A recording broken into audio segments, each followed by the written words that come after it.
All right, all right, all right. Good afternoon, everyone. Welcome to today's live stream with VBig Technologies. My name is Gershom Folcott. As most of you know, we're here with Mr. Jason Wong and also James, the master capacitor, making sure everything is going right. Hope you guys having a great day so far. Had a great week and looking forward to the weekend. I know we're still on lockdown, most of us, but nonetheless, it's the weekend, right? So, you kind of have to look forward to it either way. We have some good information to share with you guys today. Some great things that's going on with Bitcoin. Right now, Bitcoin is on the move. It's making a really, really positive and strong move to the upside. And so I'm loving that. I think we may test the 8,000, 8,100 range in this move. Hopefully, we'll see. But that's what I'm thinking is going to happen. I think we're going to go test 8,000 and see if we can break through that. If we break through 8,000, forget about it. It's off to the races, maybe 10, 12,000, but we'll see. We know Bitcoin is very unpredictable in the short term. But I'm liking what I'm seeing today. Right now we're at 7,500, around there somewhere. So I love that. Everything is green today. So it's always good when the crypto market is all green. So I'm loving that. What do you think, Jason? I love it. I mean, it's got me so excited, ever since yesterday. But I'll tell you what I like even more. I like it even more because I know the fact that I'm getting the dollar cost average. I'm getting about $200 a day between my wife and I. So the fact that I'm getting, that's a blessing. Yeah. And that's what, look. The fact that we're getting $200 every day.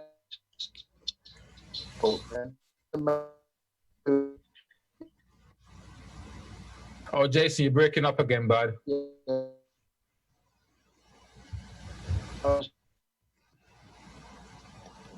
I'm not sure if our audience is hearing the same thing, but you're breaking up. Yeah, I'm hearing it as well. Maybe just reconnect when you get a second, Jason. It should fix it. Okay. So,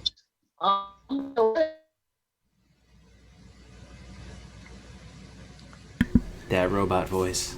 Yeah. So if you guys are having a hard time hearing Jason, I think what he's saying really is that right now he's mining a little over $200 a day, right? Which is truly passive income because he's not really doing anything. The machine is just sitting there running, mining Bitcoin. And just think about it. If he's mining $200 a day at the Bitcoin price right now, at only 7,500, just imagine in dollar terms how much you'd be mining if Bitcoin price is like 10,000, 15,000, 20,000, like it was in 2017. So, for people who really don't understand the benefit of a passive income with Bitcoin mining, that's just one example right there. Just imagine if you could every day, imagine right now, right? If every single day someone walk up to your house, knock on your door, and stuff $200 I'm back. I'm sorry, I in your got disconnected. pocket. That's really what this is. That's what this is like, right? Every single day he wakes up, and he has additional $200 plus in his mining wallet, and this is with what we call a suppressed Bitcoin price. Because for us, that's in the Bitcoin mining game and in Bitcoin game in general, we know that 7,500 price in Bitcoin, that's a suppressed Bitcoin price. So if he's mining $200 a day with a suppressed Bitcoin price, imagine when the Bitcoin price goes where it's supposed to go, 20,000, 30,000. So that's just a little food for thought for you guys, okay? Yeah, I'm bad. I'm sorry. I've been having some connection issues with my internet today.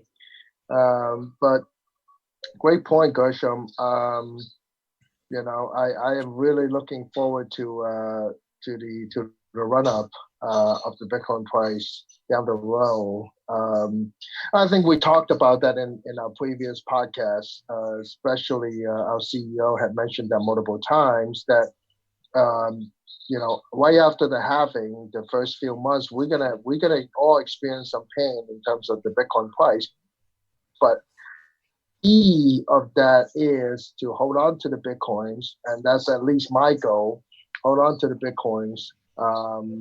In my opinion, it will come back up. In my opinion, and then you can reckon the benefits down the line. Yeah. Hey, with that being said, Gershom, we have some public announcement that I would like to make. Okay. Awesome.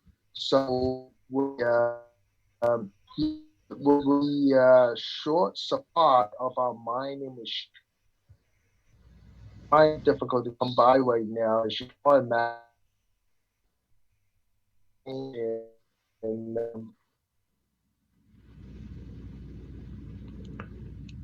Yeah, guys, Jason's so having some we issues with connection. Your phone, can you hear your me? voice, well, it chipped Can out you a hear little me bit now? low for a few Can you seconds. hear me? Can you hear me Now I can now? hear you. Yeah, I can hear you now. Okay.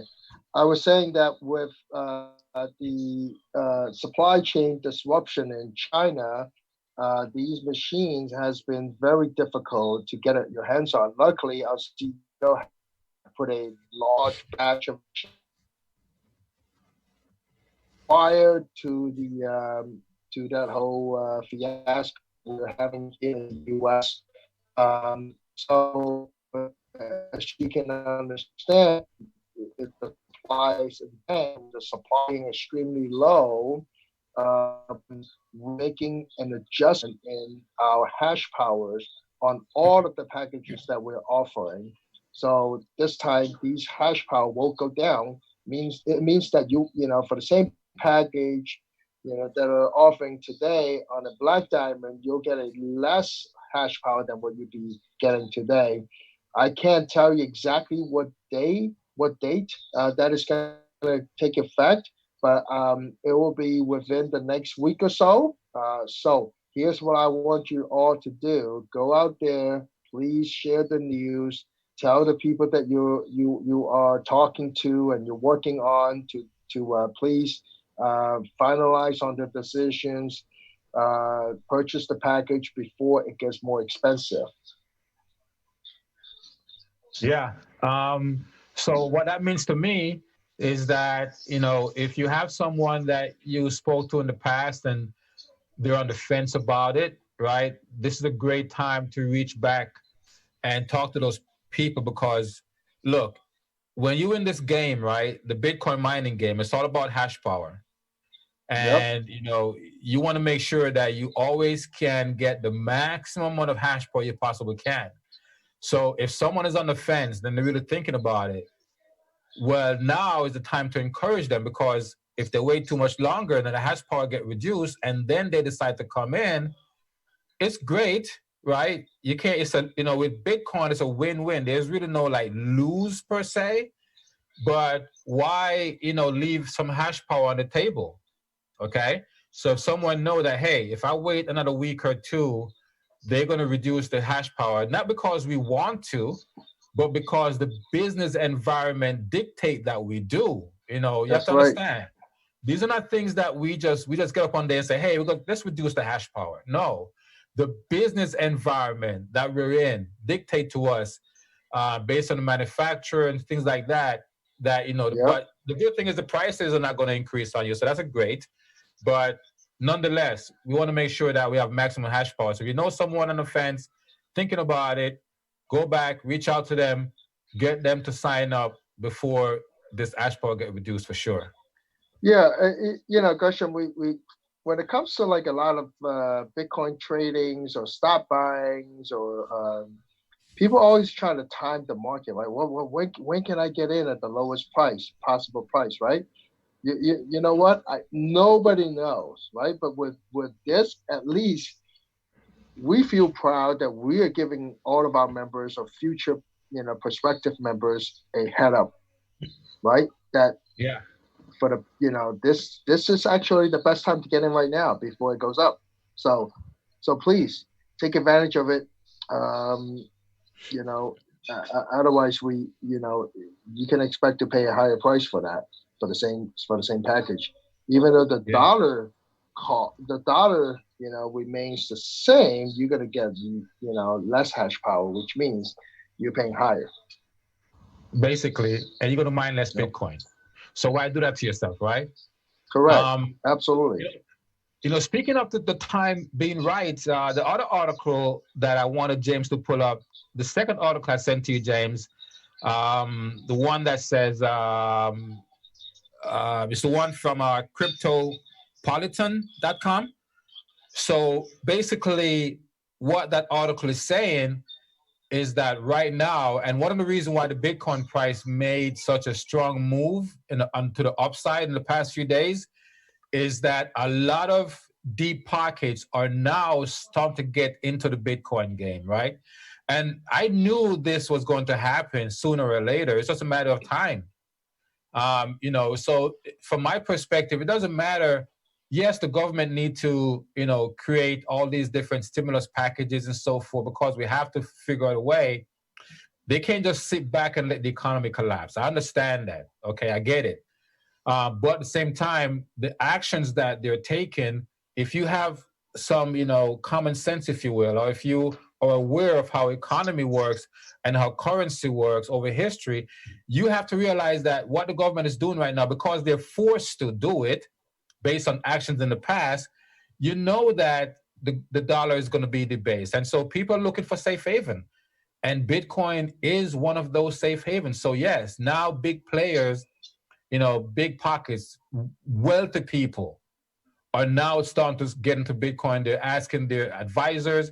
I feel, as we talk to advisors all the time, and they're telling us now their clients are asking them, "Hey, how do we get involved with Bitcoin?" That type of stuff. So, yes, right now, big pockets are on the move. Wealthy people are getting involved, and that's only positive, all positive for Bitcoin. So, I love it, and I'm sure that you love it too, Jason. Right? I am. I do. And I always look at it as a digital go. That's my daughter, Jolie. So we're all home, as you can imagine. Um, yep. So, I am getting, more questions about, hey, how is Bitcoin going to be able to help them in terms of diversifying their portfolios? And, my answer to them is I always like to, put spread out my risks, and Bitcoin is such a great vehicle for that, right? Why is it such a great vehicle? Is because you don't have to put a whole lot into, the category. Put 2 to 5%, and that has been, my estimations of what I put in, and then you put 2 to 5% into bitcoins, right? If it goes up, guess what?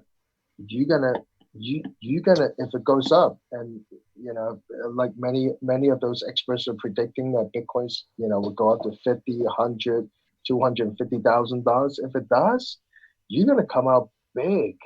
You're gonna win big. Although this is not a guarantee. We all know that, but if it doesn't, right?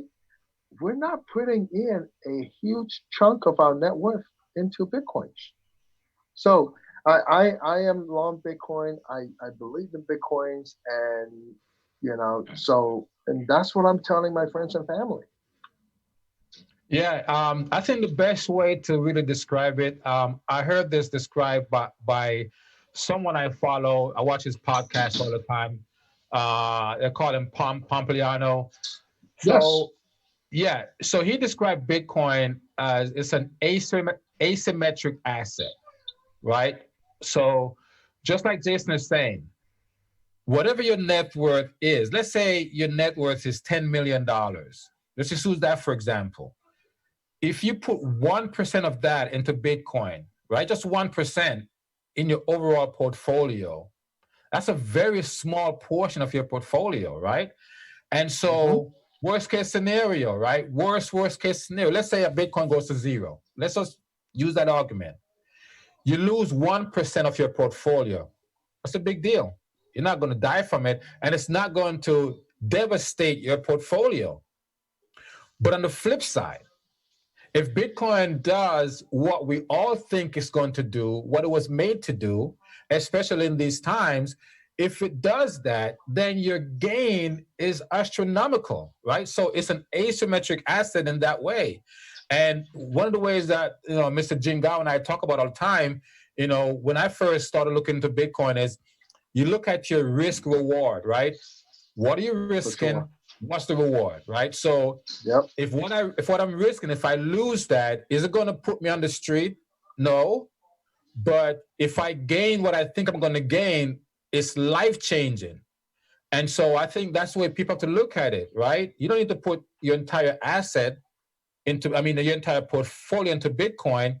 But if you think of it that way, if you put a small portion of it into Bitcoin, and if it fails, okay, you took a chance. But if it succeeds, then your reward is going to be something that you're going to change your life and your family's life for forever, right? For sure. And when I actually evaluate, what stuff to put in, or where to put my money, I always like to put my money into the best of breed, right? So Bitcoin, in my opinion, is the mother of all coins. So that's pretty obvious to me that where I want to put my money. Just like a lot of people, when it comes to buying real estate, it's always location, location, location. And I know, Gershom, you understand that, Absolutely. because,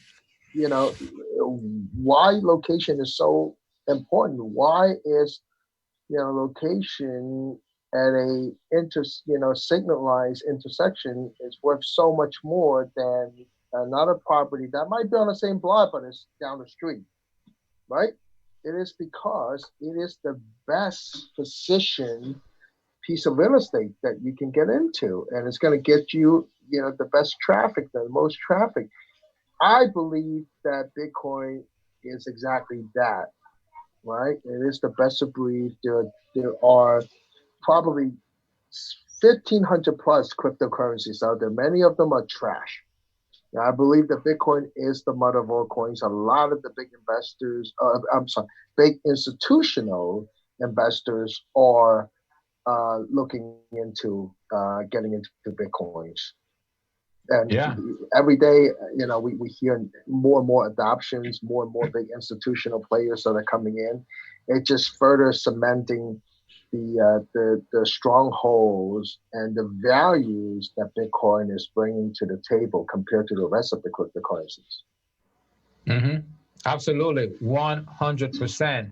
And so, anyone out there that's listening that's looking for something to where they feel like, hey, I can maybe, put some of my investment into this vehicle to hedge myself against what's going on, then Bitcoin is a great vehicle for that. Speaking of which, the last article that I want James to pull up, I sent to him earlier. If you could pull up that last article, James, because that particular article is talking about people are really starting to see Bitcoin as digital gold. And we have talked about that a few times, Jason. I know you and I have talked about it. And, a lot of times, a lot of things that we talk about is because we're in the industry. And so we see things a certain way. And then eventually it get bubbled out, right? It get bubbled out. And then, normal people start seeing it that way and start talking about it. So now it's not just people that's in the industry that's really seeing this, but average people, Wall Street guys who for a long time didn't want to have anything to do with Bitcoin, right? But now they're seeing that, hey, you know what? In terms of its rarity, in terms of its limited supply, the fact that they cannot make any more of it, the fact that they cannot print any more of it, they're starting to see Bitcoin as digital gold. And the thing is, Bitcoin have more advantage over gold because, look, let's be honest about it. No one's gonna walk around with bars of gold in their pocket, right? Look, guys, I love gold, right? Don't get me wrong, I love gold. I think all of us love gold, but at the same time, we have to be practical. Okay. The thing is this: what I've realized is that a lot of people who talk about gold, they have an emotional attachment to gold, right? And especially, the older, I say the more seasoned of our citizens, they have an emotional attachment to gold because, let's be honest, Bitcoin has only been around for 11 years. But if you take away the emotion, if you detach yourself from the emotion and then you look at it logically, you will see that Bitcoin provides us a lot more benefit than gold. And the only reason why many people would run to gold as a safe asset or of a store of value is because we didn't have anything else. We didn't have Bitcoin, right? So now we have Bitcoin, and now gold have a competition. It does. And at the end of the day, when you compare them apples to apples, you're going to see where more people is going to put their money, their investment, whatever you want to call it, into Bitcoin because it just provides you a lot more benefit than gold does. You know what, Gershom? I think you made a very, very great point there. It's gonna take time, right? But if I look back, in 1999 or 2000, 2001 range, when Amazon first first started, uh, they first started out by selling books. Nobody believed in that, right? The people were like, "Why would I buy a book from a website when I can go to Barnes and Nobles, right? Or when I can go to a bookstore that is, nearby?" That idea didn't sound very sound when it first came out. The business idea, and eventually it start to catch on because, and then later on, people start to be concerned about, well, if I buy something, if I buy a pair of shoes and I didn't like it, it's gonna be a hassle to try to return it, right? If I buy something I didn't like it, it's kind of hard to, it's a hassle to try to return it. And if I want to buy a piece of clothes or a shirt, I would rather go to the store so I can try it on, make sure it fit, before I make that purchase. Guess what? A lot of these online retailers, merchants, eliminate a lot of these, objections. Oh, you want hassle-free return? No problem. Here you go. You want free return? No problem. Here you go. You want to try it out, the shirt or the mattress? Remember buying mattresses, and we used to go to like different stores and lay it on the mattress for 2 minutes. You like it? How can you freaking tell if you lay on a piece of mattress for 2 minutes before you make that $1,000, decisions? Now they will deliver that mattress to your house and let you sleep on it for 100 days. And if you don't like it, they'll come pick it up and you can return it. Hassle free. So what I'm trying to say, what I'm trying to point out is Bitcoin is no different.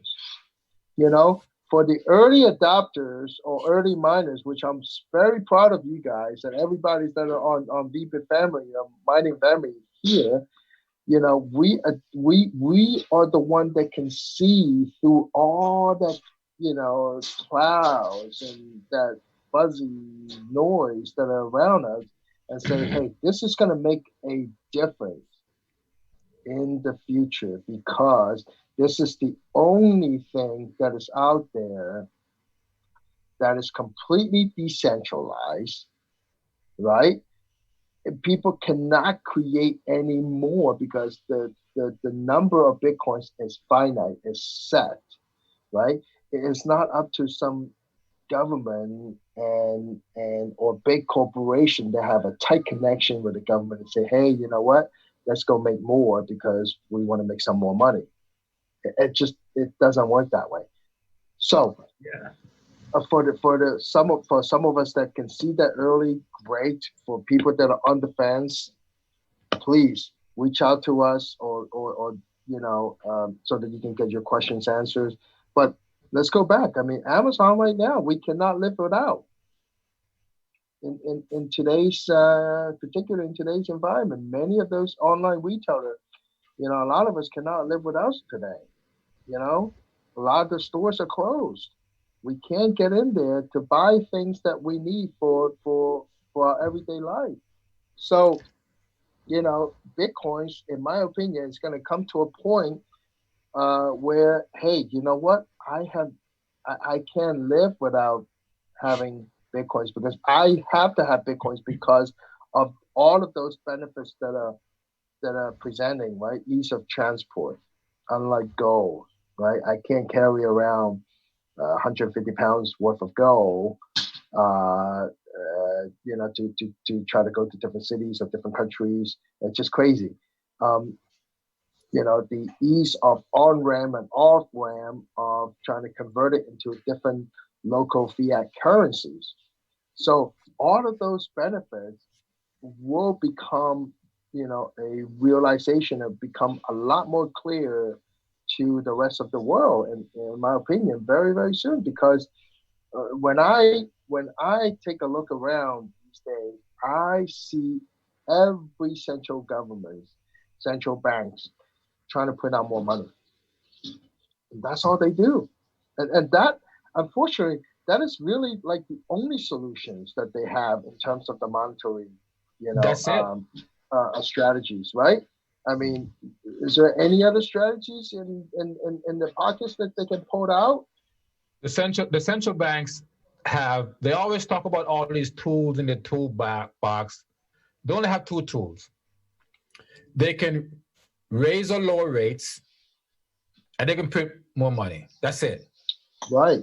They don't have another And tool. So when they talk about, oh, we have more tools in a toolbox, and if the situation calls for it, we use more tools.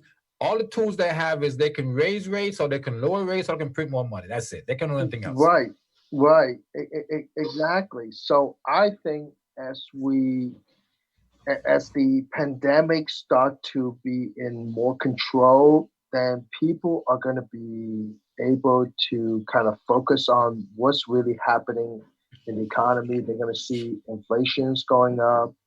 They're going to see that the money that they used to hold is no longer worth its value prior to the pandemic. Then people are going to come to a realization that, hey, you know what, we need something that is kind of decoupled from the central bank. In my opinion, there's nothing better than Bitcoins. I just want to kind of tie something into what you're talking about as it relates to Amazon and online and so forth. So I remember when Amazon first, started trying to make its move on in retail. And just like you said, people were like, what? All this stuff online, right? No one ever even thought that Amazon would be the Amazon it is today.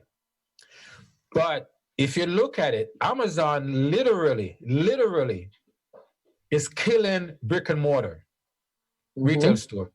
Mm-hmm. JC Penney is going out of business. Macy's maybe going out of business soon. Who knows? Sears is out of business. Yep. And the ones that's not going out of business, they are moving towards more online, or they have a Yep. large online presence just to stay in business. And in the beginning, they were all laughing at Amazon. Walmart is a prime example. Absolutely. Now, if you look at Bitcoin the same way, in the beginning, everyone was laughing at Bitcoin and whatever. Now, even governments are starting to copy their own cryptocurrency or digital currency. For It's the sure. same. To me, it's kind of, if you look at it, it's the same thing, right? Bitcoin has made such an Yeah. impact on society that even now the governments are forced to start to look into having their own cryptocurrency, if you will, right? So Can I I give you thought that was kind of a familiar analogy, if you will. absolutely? Can I give you two more examples that are a little bit more recent?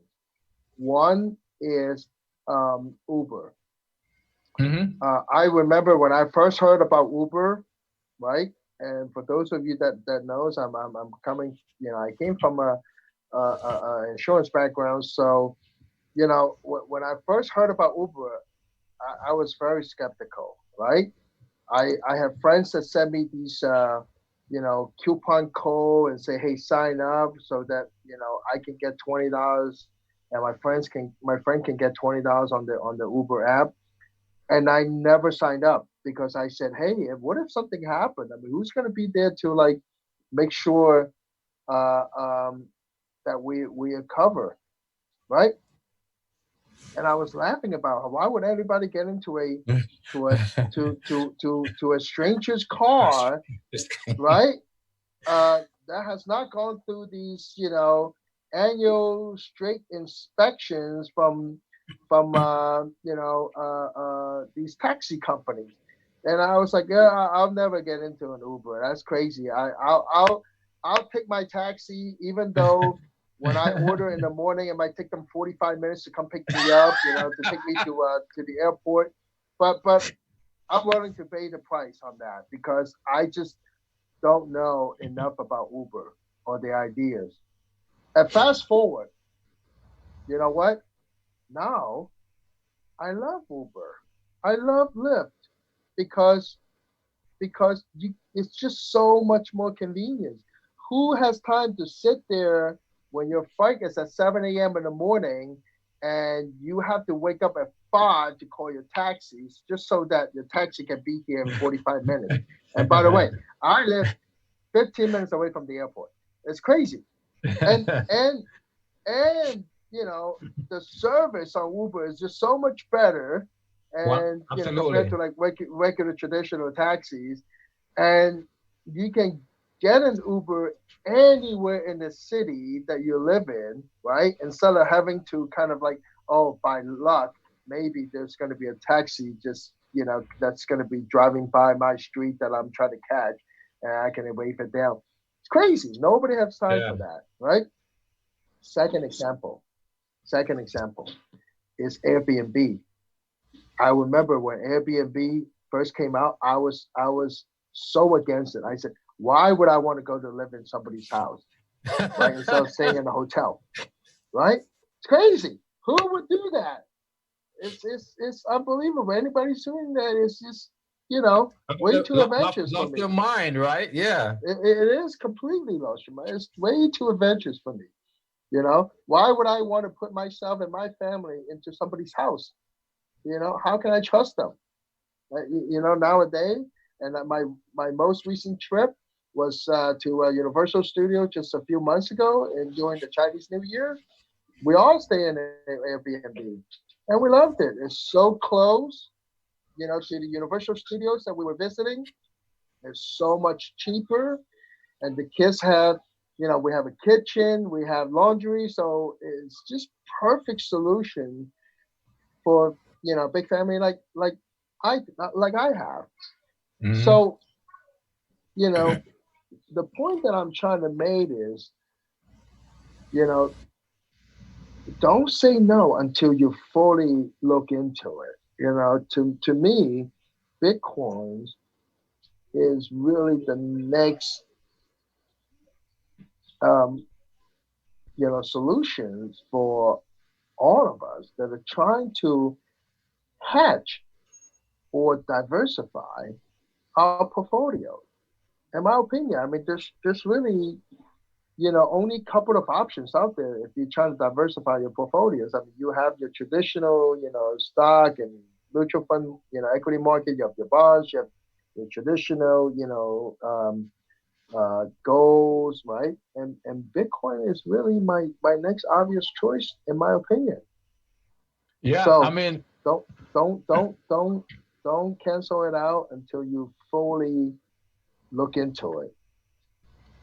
yeah, those are great examples, Jason. And it goes to show you, the people that saw the vision of, Uber and Airbnb and Amazon, those are people you have to be aware of what's going on, and you have to be aware of trend, right? Trend. Where's the trend going? Okay. And so, look, I think, but Bitcoin is going to be the biggest disruptor, right? Amazon disrupt the retail business, Uber disrupt the taxi business, Airbnb disrupt the hotel business. Bitcoin is disrupting currencies. That's on a government level. So Bitcoin have a bigger challenge than all, and that's Yep. why Bitcoin would have the biggest payoff at all. Because what Bitcoin is disrupting is multiple times bigger and have multiple times bigger impact than a Uber or a Amazon or Airbnb. So that's awesome. But I want to switch gears a little bit, Jason. Sure. So you mentioned something earlier, and I haven't come across it. So this is awesome. Again, this is like breaking news. So you said you read maybe last night it was that maybe China has come up with some kind of vaccine for the coronavirus. Tell us more about that. Oh, so I read a news article last night. So China just completed an animal study on a COVID-19 vaccine. And in that particular study, they use monkey primates, right, to test the vaccines that they have developed. And so they separate the monkeys into two groups. One were given the vaccine, and the other group were not given the vaccines, and then they expose all of the populations or subjects into with COVID-19. And the groups that were given the vaccine did not develop severe COVID-19 symptoms. So now the next step would be to move on to the human trials. So, when I read that, it definitely gives me the feeling that there's absolutely, lights, at the end of the tunnel. So I want all of us to keep our hopes up that a vaccine will be developed and we are going to be able to benefit from it and go back to our lives as, what we know before as normal. Yeah, I mean that's great. If we can come up with a vaccine that can, at the very least, slow down the coronavirus, then that's great. However, I want to pose something to you, Jason. Um, as it relates to vaccine, we all know there are people out there who, some people are labeled anti-vaxxers. They label them, right? People who are completely Sure. against vaccine. And, for they have different reasons. Some people think that, it's a conspiracy of the government to, track you with vaccine. Now they're talking about vaccines that you can actually have some kind of, the technology is you can actually be injected with a vaccine that will leave a mark under your skin that's not visible to the naked eye, but will have information. It's just all this craziness, right? So Well, my question to you is, how do you feel about if they were to come up with a vaccine and say, hey, we discovered a vaccine, we run some tests, all the different tests, and we have tested a human and it works. If they were to make it mandatory, what are your thoughts about that? well, you know what? We live in a social, a free society, Gershom. So I would leave that decision up to the individuals.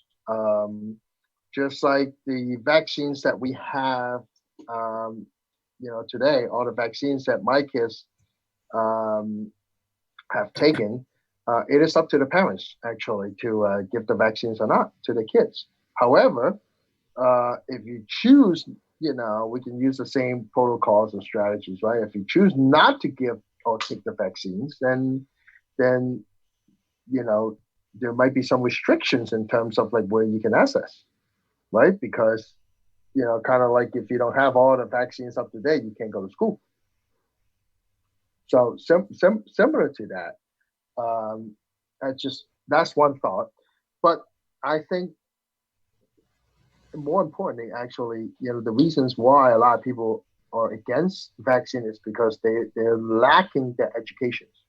They're lacking, the knowledge what the vaccine can help.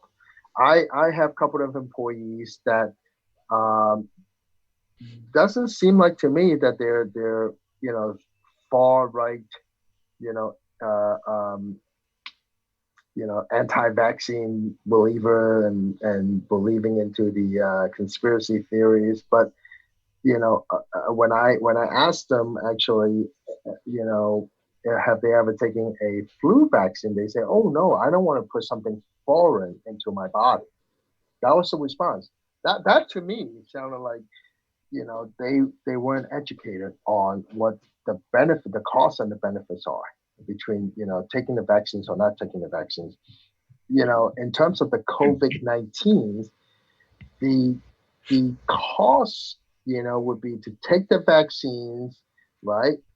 The it might leave a mark, or it might make you feel uncomfortable. You are injecting something foreign into your body versus if you catch it, even if you're the lucky few that recovers from it, you can be living with lifelong consequences for the rest of your life.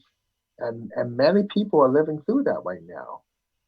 Breathing problems, severe calcifications of your lungs.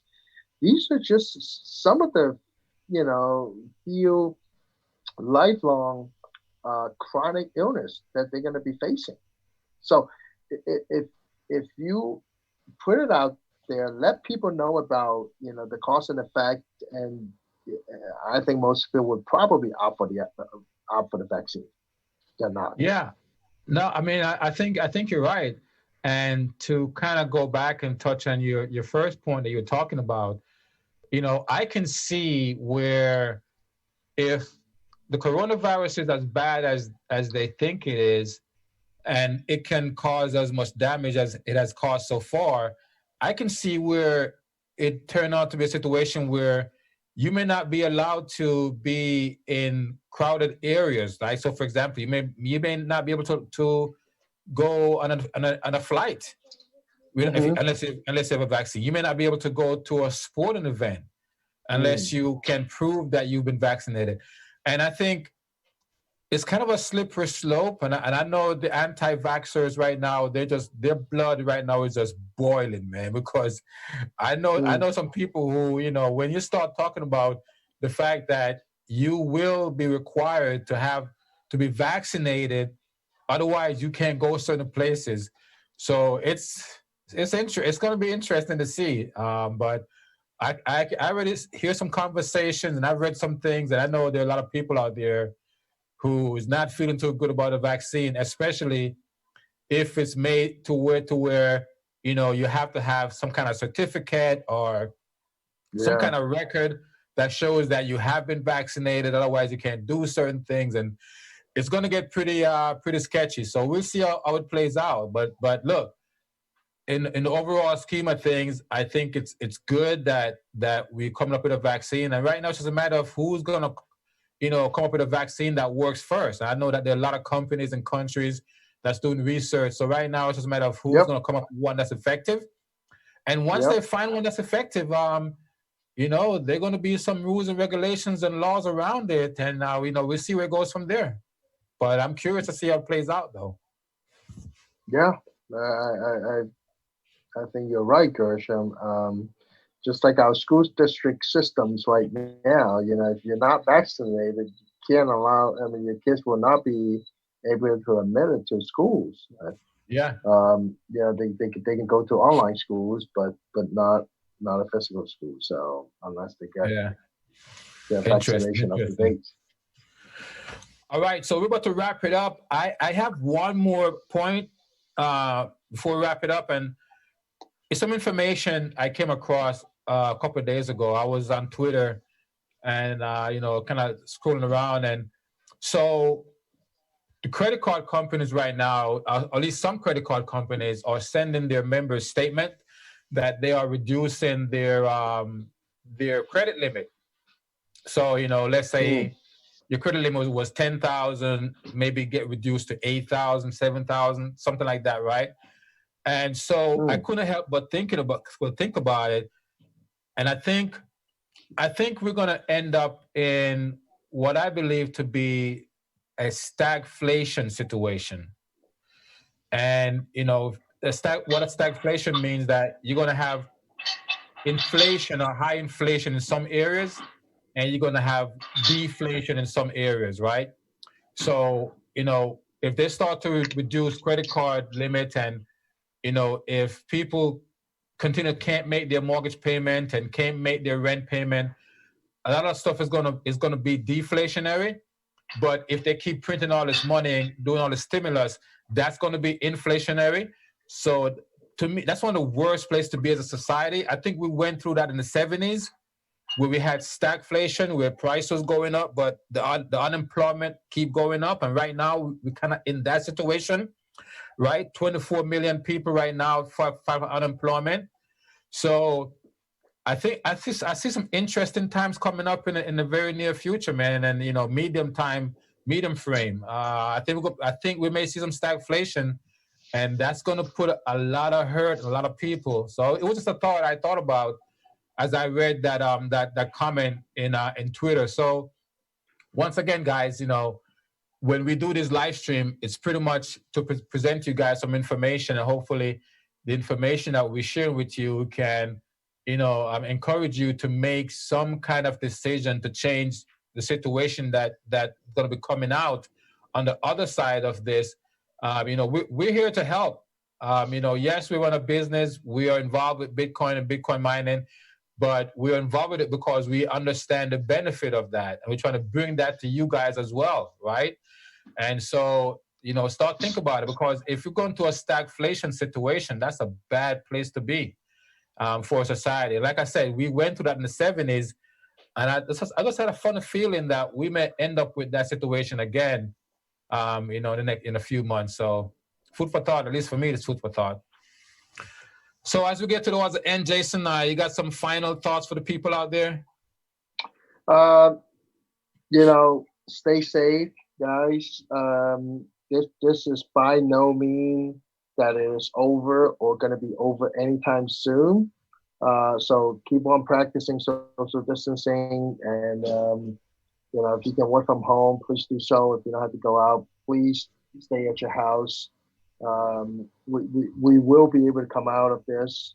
I know, a lot of these scientists are working very hard for us, and a lot of our first responders and our doctors and nurses are, working very, very hard for all of us every day. So thank you to all of you. I just want to, remind all of you guys that we will be changing our hash power very, very soon in the upcoming week. So please take advantage of it. If you are on the fence about buying a package or coming on board with us, right now is the best time. All right. With that, James, do you have any other stuff, or Gershom, do you have any final thoughts? No, just same as you. Much respect and thanks and gratefulness for all the first responders, the frontline people.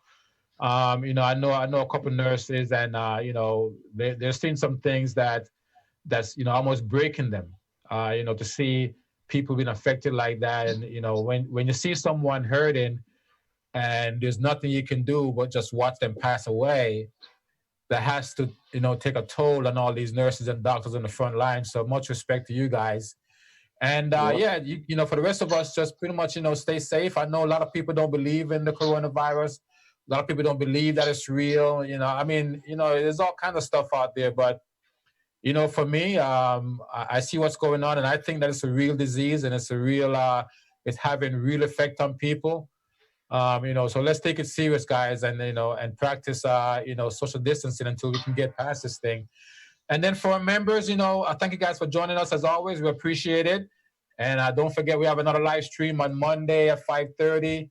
And then also our compensation webinar Monday night at 9 o'clock. And then, our regular Tuesday webinars and so forth. So we do everything every day of the week except for Wednesdays. There's always a live webinar going on with us. So make sure you stay tuned. And if you're not a member, if you're on this live stream and you're not a member of VBIT Technologies, reach out to the person that invites you, share the link with you or whatever, or go to our website, vbittech.com, vbitmining.com, and, poke around and see what you like and reach out to us. Okay? All right. All James? right. Got some final words, James? just wanted to thank everybody on the YouTube side for liking the stream. We really appreciate it. If you're not subscribed to us on YouTube, we'd appreciate it if you consider subscribing. You can find us over there at VBit Technologies. Awesome. Thanks, guys. All right, guys. You guys have a great weekend. It's always beautiful. We love you guys. You guys take care of yourself. Have a great weekend, everyone.